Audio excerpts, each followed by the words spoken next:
mañana. Ya estamos en contacto con Antonio Elio Brailovsky. Ustedes lo conocen, no hace falta que lo presente. Por otra parte, ya lo había presentado anteriormente. Antonio, muy buenos días. Buenos días, ¿qué tal? Bueno, si te dijera bien, lo tendría que circunscribir a la temperatura ambiente y a que hoy no tengo ningún dolor, pero la situación internacional muchas veces nos deja perplejos porque la humanidad sigue gastando pólvora, sigue en guerra, sigue la carrera armamentista, siguen creándose ojivas nucleares, cohetes cada día superior a los anteriores, de manera que llegan más rápido esquivando los escudos que se puedan oponer. Vos podríamos decir, ya te digo un poco de buen humor, que hemos entrado en un estado de locura global. No lo sé, porque digamos, cuando fue la Primera Guerra Mundial, fue la guerra para terminar con las guerras. Cuando fue la Segunda Guerra Mundial, fue para terminar con el nazismo, y como se terminaba el nazismo, no iba a haber nunca más otra guerra, y para eso se crearon las Naciones Unidas, y tuvimos cientos de episodios bélicos desde ese momento hasta ahora. De modo que lo que podemos decir es que la humanidad se cree lo que le dicen, o lo que espera que le digan, mucho más que un avance real, que se vende publicitariamente una posición política como si fuera un avance real. Claramente no ha habido avances reales, claro. Ha habido situaciones horribles. Así es. Ahora, recién estábamos hablando con un analista de política internacional, Eduardo J. Bior, y le pregunté justamente la probabilidad de que la guerra en este momento en Ucrania escalara y se transformara en una guerra nuclear. Él veía bajas probabilidades de que esto ocurriera analizando Occidente y Oriente y, lógicamente, pensando que esto también es quizás el fin de la humanidad. Pero esto no se vivió en ninguna otra etapa anterior, incluida la Primera y la Segunda Guerra. Es decir, hemos escalado a un nivel de destrucción que puede englobar absolutamente a toda la humanidad. Esto me parece que es una locura. Bueno, digamos que en Corea y en Vietnam existía también ese riesgo que fue absolutamente cuidado por los líderes mundiales que mandaron a la muerte a gente mientras, bueno, yo te mato gente, vos me matás gente, pero no tiramos las bombas. No sé. Mientras no haya un principio ético de cuidar a los seres humanos, sino solamente cuidar las capitales donde están los jefes, bueno, el resto de la humanidad está a salvo. Lo que pasa es que en algún momento deberíamos dejar de elogiar criminales de un lado y decir del otro lado están los buenos, caramba. Y si no hubiera buenos de ningún lado. Ayer, mientras yo te invitaba para esta entrevista, que me gusta que sea así, abierta, digamos, vos me mandaste una información sobre los adolescentes que se sumaban a la guerra, como tantos adolescentes que se sumaron a tantas guerras, y que lo hacen muchas veces, claro, desde la falta de experiencia, desde una comprensión casi sentimental del hecho, sin a veces dimensionar el drama al que se suman. ¿Cómo podríamos hacer para educar a la humanidad entera en el principio de la paz? ¿Es posible o esto es una ilusión, una quimera imposible? No lo sé, uno como docente siempre lo intenta.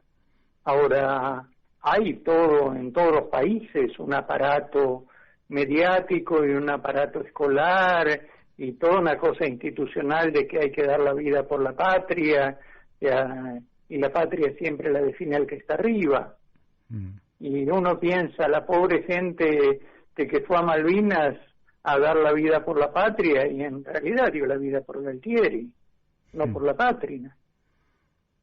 Entonces, lo que uno ve en situaciones de violencia es que aparece lo peor de los seres humanos, disfrazado de la bandera de la patria y ese tipo de cosas, pero lo peor.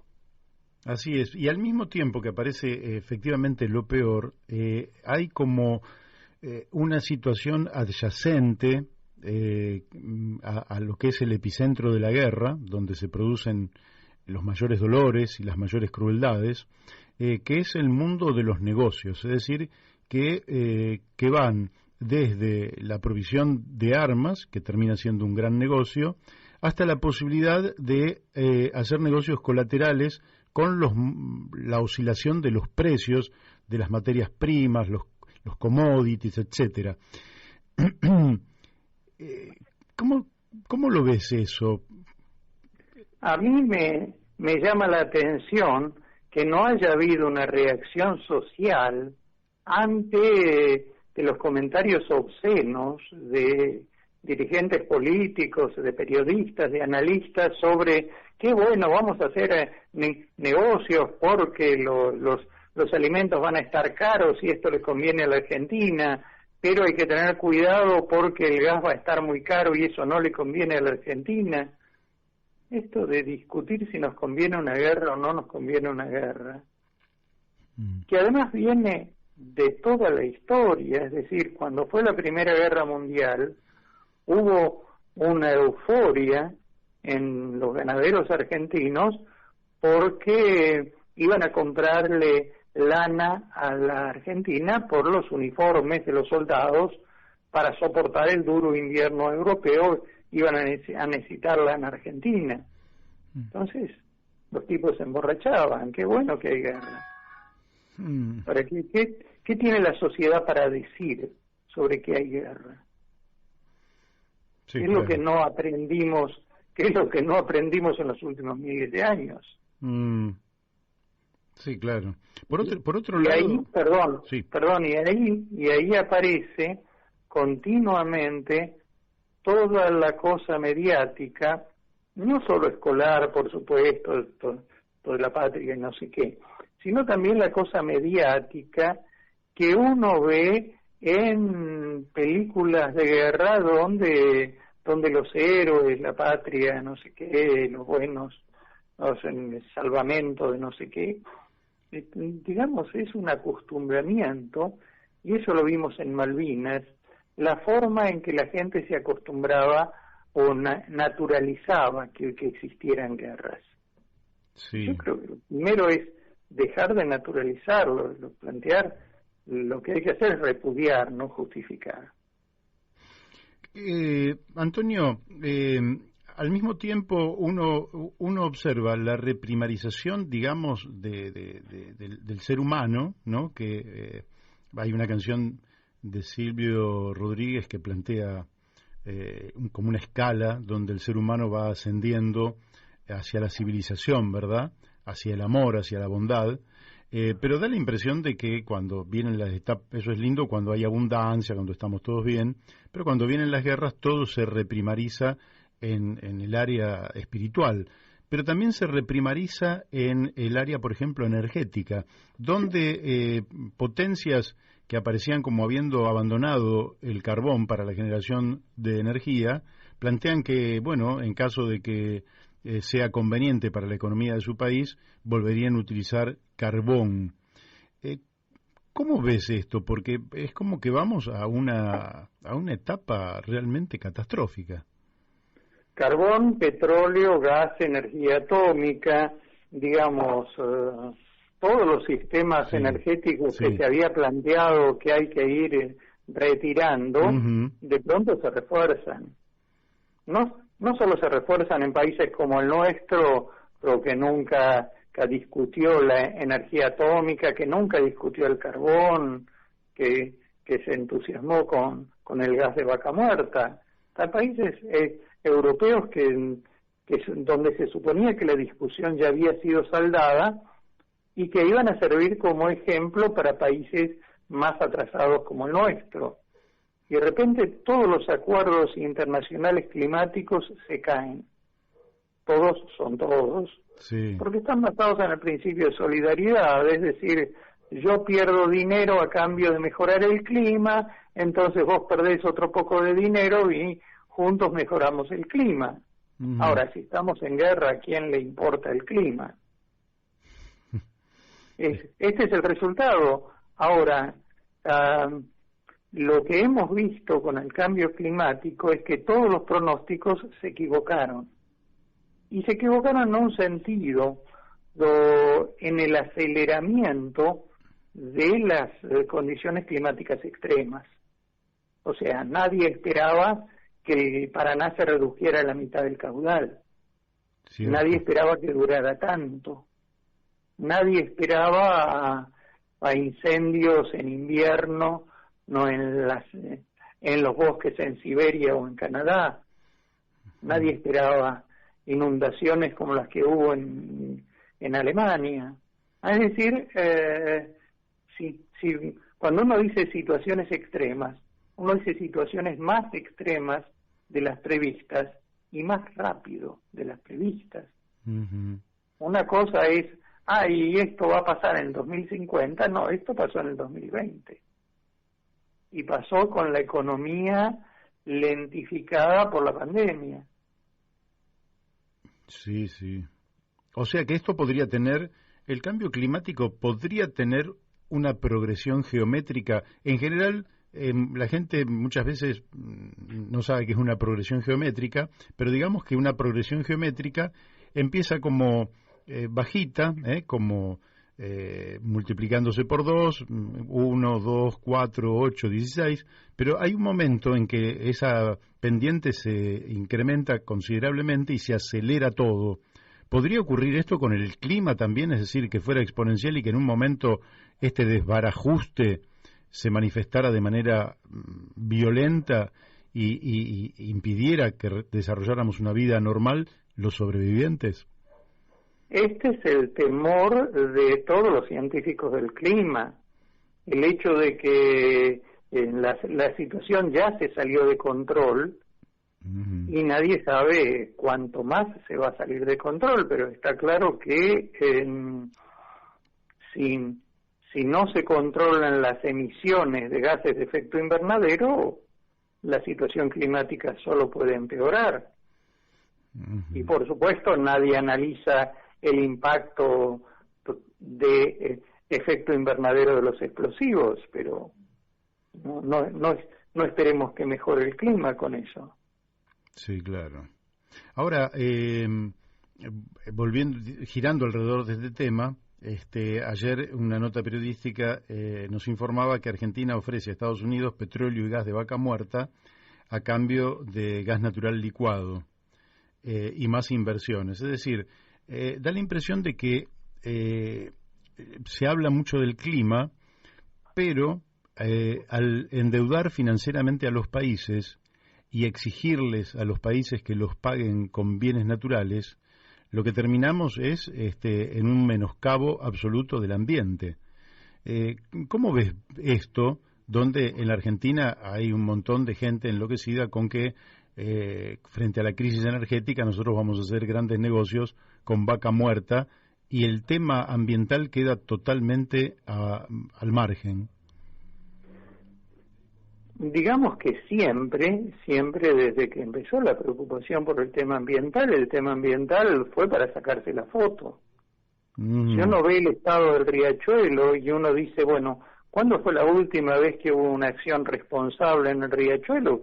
Creo que me cansé de decirlo en los medios, pero siempre conviene repetirlo una vez más. En 1871, bajo la presidencia de Sarmiento, expulsaron las industrias contaminantes del riachuelo. Y fue la última vez que se hizo una acción responsable con respecto a la higiene del riachuelo. De modo que lo habitual en aquella época era sacar que alguien hiciera un grabado para el titular del diario, ahora es sacarse la foto. pero no hay mucha diferencia en el sentido de que esto no importa. O sea que vos... No importa, perdón, y no importa porque es parte de lo social no importa, importan los negocios. Como curiosidad, ¿vos dirías que Sarmiento tenía una cosmovisión sobre el ambiente? Tenía una cosmovisión sobre el ambiente en el sentido de la protección de los bosques, tenía una cosmovisión que no coincide con la nuestra en el sentido de aceptar la contaminación, porque era parte del progreso para él. Ajá. Pero bueno, tenía un punto de vista sobre el tema con el que se puede coincidir o no. Claro. Bueno, el otro asunto que ya lo hemos hablado con vos, pero que me parece que es tan importante que aunque lo repitamos no viene nada mal, es este tema del reactor chino. Da la impresión de que Argentina, con este tema de la desesperación financiera, acepta cosas que no se discuten, que no tienen estudios, y se van a tratar de instalar un reactor ahí en Atucha, el Atucha 3, en fin, con uranio enriquecido, tecnología china. Hay gente que dice, no, pero en realidad llevamos muchos años y nuestros técnicos, nuestros ingenieros en el asunto son gente capacitada, que las probabilidades de que exista un accidente son infinitesimales. ¿Cómo lo ves vos? ¿Qué debería hacer la Argentina en torno a esto? ¿Qué debate deberíamos abrir? Coincidimos con que los técnicos son buenos. El tema es si alcanza con que los técnicos sean buenos. Argentina está repitiendo una cosa que ya hizo con Atucha 1. Con Atucha 1 es el primer reactor que Siemens construyó. El primero en la Argentina, porque nadie se animaba a que fuera el primero. Claro. Entonces Argentina dijo, no, hacelo acá. El reactor chino también tiene demasiadas novedades como para considerarlo en algunos aspectos el primero, no el primer reactor chino, pero sí el primer reactor de esa tecnología. Así que estamos poniendo nuestro territorio para innovar, con los riesgos que esto implica. Nuestro territorio y nuestra gente. Sí. Ahora hay otra cuestión aquí que que hay que incorporar en la discusión, y que yo sepa los únicos que lo han incorporado han sido los finlandeses y los suecos, que es me tengo que ocupar de los residuos. Para los suecos, ocuparse de los residuos significa garantizar que los residuos radiactivos estén seguros en los próximos 100.000 años. Los finlandeses discrepan con los suecos y consideran que los residuos radiactivos de sus centrales atómicas tienen que permanecer seguros el próximo 1.000.000 de años. ¿Cuánto cuesta ocuparse de algo, de lo que fuera durante 1.000.000 de años? Sí, aunque fuera una sola persona. Aunque fuera un gordito tomando café y mirando los controles durante 1.000.000 de años, que nada explote, que no haya un accidente. Descartamos como hipótesis el accidente, pero hay que ocuparse. Claro. Entonces, ¿cuál es la lógica de un reactor que te produce electricidad, que la economía, la industria, bla, bla, necesitan los hogares para la lamparita? ¿Cuál es la ventaja de tener un reactor por medio siglo y ocuparse de los residuos durante algunos cientos de miles de años? Sí. Por supuesto, el tipo que firmó el contrato no va a estar. Sí, claro. El problema no es de él. Sí, claro. El problema es de nuestros descendientes. Ahora lo que pasa es que nuestra sociedad se encuentra con una limitación que tiene que ver con los humanos como primates y como mamíferos, que somos incapaces de prever el tiempo en el largo plazo. pero al mismo tiempo somos capaces de generar efectos en el larguísimo plazo, un larguísimo plazo que somos incapaces de imaginar. Claro. Sí, sí. Sí, si tuvieras que dar una mirada, yo creo que el tema nuclear está clarísimo, de manera que no voy a ahondar.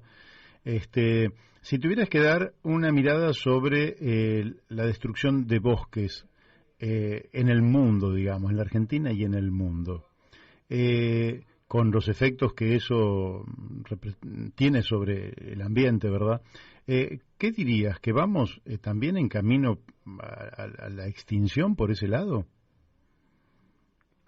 El tema no es la extinción, el tema es el daño prolongado.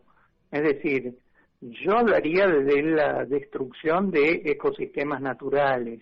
Porque están los bosques, están los humedales, están las praderas, hay daño en ecosistemas marinos y fluviales. Creo que digamos, se ha puesto mucho el acento en los bosques, pero hay que pensar en todos estos conjuntos de ecosistemas. Claro. Ahora, si el daño climático de la destrucción del Amazonas y parte de la Mata Atlántica de América del Sur incide en reducir los caudales del río Paraná, y empiezan a explicarlo a posteriori, porque no lo habían previsto. Es decir, el problema del daño sobre la naturaleza es que primero se produce y después se estudia. Sí, claro. Entonces, se hace y nadie sabe qué pasa después. Nadie sabe qué pasa con los humedales que se están destruyendo. Pero en el caso del delta del Paraná está claro si se agravaron las inundaciones. Sí. Hubo unos cuantos que hicieron el negocio de los countries y lo siguen haciendo, o que hicieron carrera política haciendo el negocio de los countries. Pero el tema es que terminaron inundando al prójimo. Sí, totalmente. Y eso es lo primero. Además, no sabemos qué efectos colaterales puede provocar el daño a los humedales en un plazo mucho más largo.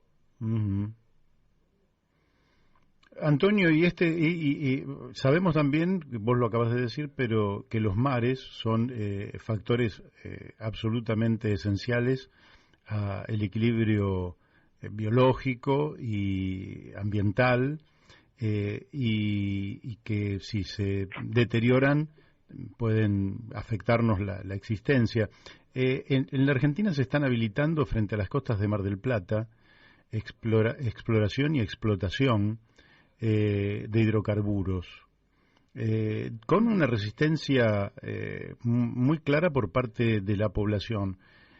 ¿Cómo se entiende que permanentemente estas minorías interesadas se impongan a una voluntad que, si se consultara a la gente, mayoritariamente se opondría a esta explotación? ¿Cómo lo entendemos? ¿Es una oligarquía que impone su voluntad a pesar de la vida democrática que supuestamente tenemos? En este caso ha sido una oligarquía que ha basado su estrategia en convencer a un sector de científicos políticamente afines, que son científicos de otras disciplinas. Hay médicos, hay cientistas sociales, hay estudiosos de temas de género y demás, convencerlos de que esto no es un riesgo porque siempre se hizo extracción de petróleo en el mar. Ahora, la diferencia de fondo es que se hizo extracción de petróleo en el mar en aguas de 50 a 100 metros de profundidad. Esta vez se intenta hacerlo en aguas de 3.000 metros de profundidad. Sí. La probabilidad de que se te rompa un caño de 100 metros es una, y la probabilidad de que se te rompa un caño de 3.000 metros es otra. Entonces, el riesgo de accidentes, derrames, etcétera, etcétera, es mucho más grande. Y en realidad, en el resto del mundo, y eso se vio bastante en el Golfo, en los últimos accidentes en el Golfo de México, estos accidentes ocurren en aguas muy profundas. Claro. Justamente porque el caño larguísimo implica un riesgo cada vez mayor. Sí, claro. En tormentas, en fallas técnicas, en movimientos sísmicos, en lo que fuera. Sí, clarísimo. Te hago la última. ¿Vos escribiste un libro, Me gustan sus cuernos? Sí. ¿Ese es tu último libro? No, escribí unos cuantos después, pero me gustan sus cuernos. Fue publicado por Tusquets en la colección La Sonrisa Vertical. Es un libro de literatura erótica de índole histórico, es decir, es el intento de reconstruir, en ficción por supuesto, el personaje de Don Juan Tenorio. Qué interesante. Vos que sos un tipo que sos economista, ambientalista, pero además es un hombre de la literatura. ¿Cuántos libros tenés escritos? Unos 50. Ah, amigo, impresionante. No. Cuando se publiquen las obras completas de Antonio Elio Brailovsky, va a ser impresionante. 50 libros tenés escritos. No, lo que pasa es que tiene que ser rentable para alguien. El problema más de la literatura compleja es que es cada vez menos rentable. Claro, sí. ¿No? Tiene que ser. O sea, hay que escribir en fácil y publicar en fácil. Claro, pero tampoco vas a hacer un libro de 140 caracteres. No es lo mío. No es lo tuyo. No es lo mío, ni siquiera me anoté en Twitter, porque ¿para qué? ¿Para qué? Efectivamente. Frente a una realidad tan compleja, la simplificamos en 140 caracteres y por ahí nos va, ¿no? Así nos va. Antonio. Es un forzamiento del cerebro, es habituar a la gente a que la realidad es sencilla. Claro. Y la realidad es compleja. Más bien. Y las ideas complejas necesitan su desarrollo y necesitan también la atención y el desgaste nervioso que implica atender durante suficiente tiempo para terminar entendiendo qué es lo que pasa o de qué se trata lo que tenemos ante nuestros ojos, que no entra en forma tan rápida ni directa como pretenden algunos medios de comunicación, pero es el mundo en el que vivimos. Para mí, como siempre, es un gustazo charlar con vos. Y la verdad que sos una persona a la que admiro por la claridad de tu exposición y la consecuencia con la cual llevas adelante tus ideas y además el talento que te es innato y que lo has desarrollado durante tanto tiempo. Te agradezco muchísimo. Así que te mando un fuerte abrazo y espero que no pase tanto tiempo en que volvamos a hablar. Igualmente, cuando quieras. Bárbaro. Es muy lindo charlar contigo. Gracias. Bueno, ustedes lo han escuchado,